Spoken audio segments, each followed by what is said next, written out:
Alright, morning guys. I want to do a quick video today talking about our finished end panels or our finished corners when we're refacing cabinets. So I want to put a video together to eliminate us having to use corner molding. So we know people can use corner molding from time to time if we do any damage to this corner, whether we don't get a nice seam or maybe we burn the edge or the end panel of the cabinet with the router. So I wanted to first start by showing you what we're looking to accomplish, which is this corner here. So we have a nice finished edge, we have a nice tight seam all the way down.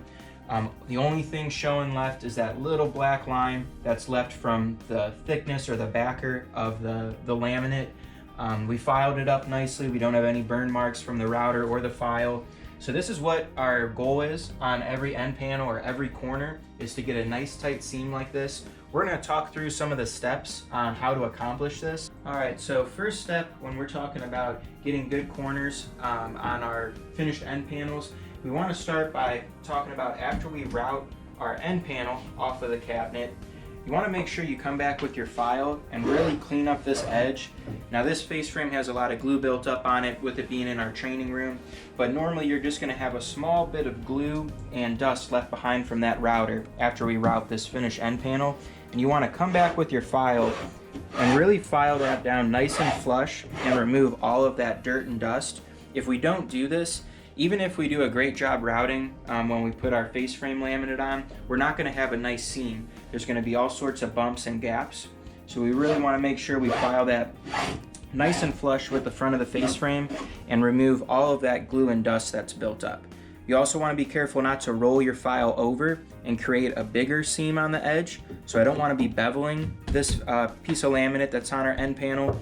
You want to hold your file completely flat with the face frame and just work your way down the cabinet, filing it nice and flush, and that's going to give us a nice surface to then put our face frame laminate on.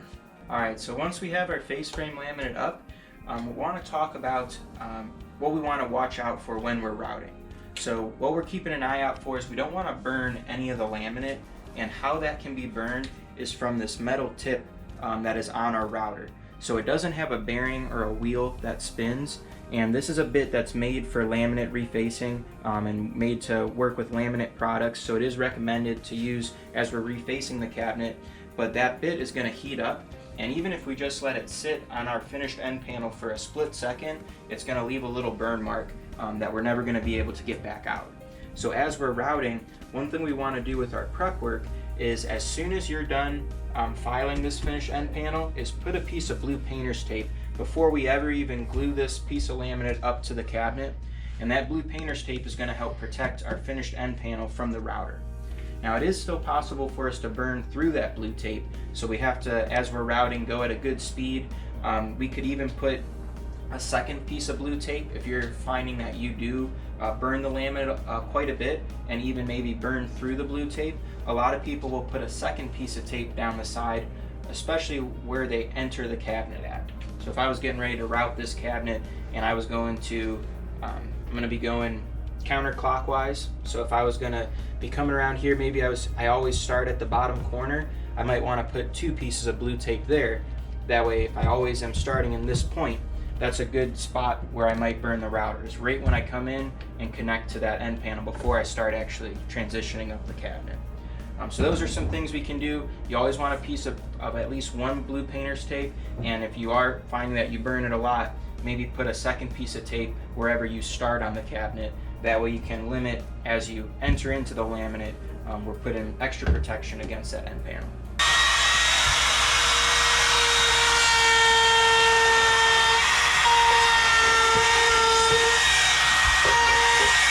So look at those burn mark, guys, just so you can see, even just for a split second of holding that router onto our finished end panel, it only takes a second for you to burn through it, and we're never going to be able to get that out. You know, in most situations, we're actually going to have to strip this entire end panel off and replace it. Alright, so this is what we want our end panel to look like before we actually start routing. We have our blue painter's tape that we put up before we even glued the face frame of our cabinet. So we're running it straight down the side of the cabinet to protect us on that router. And I just want to point out a couple things. Like we mentioned earlier, the points where we commonly burn the end panel is when you first enter into the laminate And also on a big pantry like this, as we're coming down, there's going to be a point where we might need to change our grip, and that's a point where a lot of people have to stop and they end up burning the laminate. Or as they're going around, they start to bind the laminate a little bit, either by getting this base having a gap at the top or at the bottom. So as we're routing, you always want to focus on keeping this base completely flat. That way it's going to glide nice and smooth as we're going around routing, and we're not getting stuck at any point where it's staying in an idle position, leaving a chance where we might burn the end panel.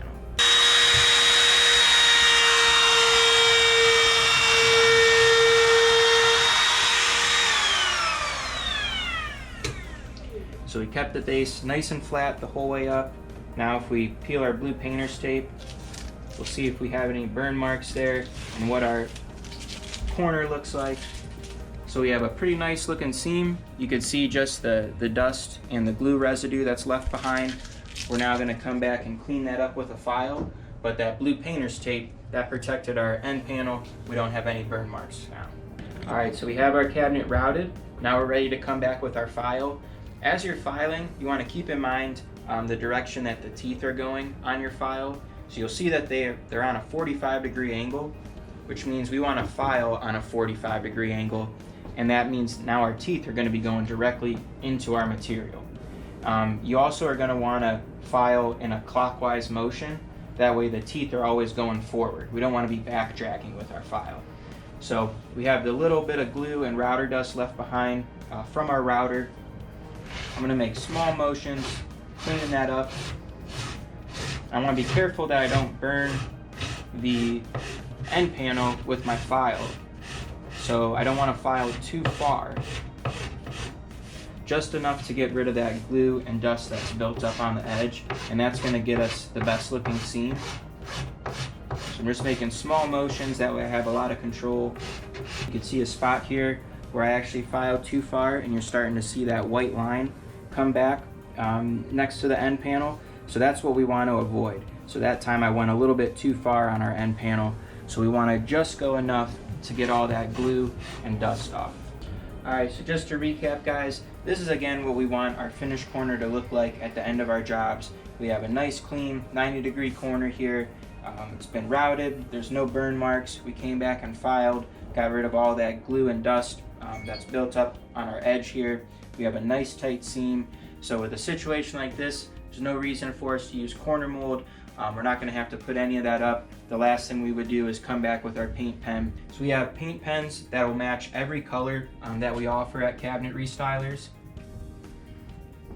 And just to show you, and this is a new pen that we just broke out, so a lot of dealers will order one of these on every job. That way you have a nice fresh pen. But you could see even just with one coat on a color like this, we're able to really hide that black line.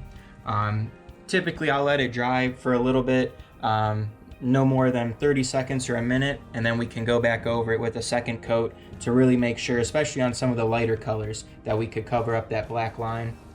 So I'll come over it one more time now.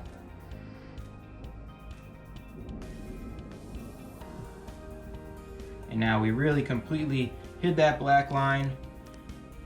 And even on lighter colors like a white, if we do 2 or 3 coats with a white paint pen, we can make that black line look almost invisible.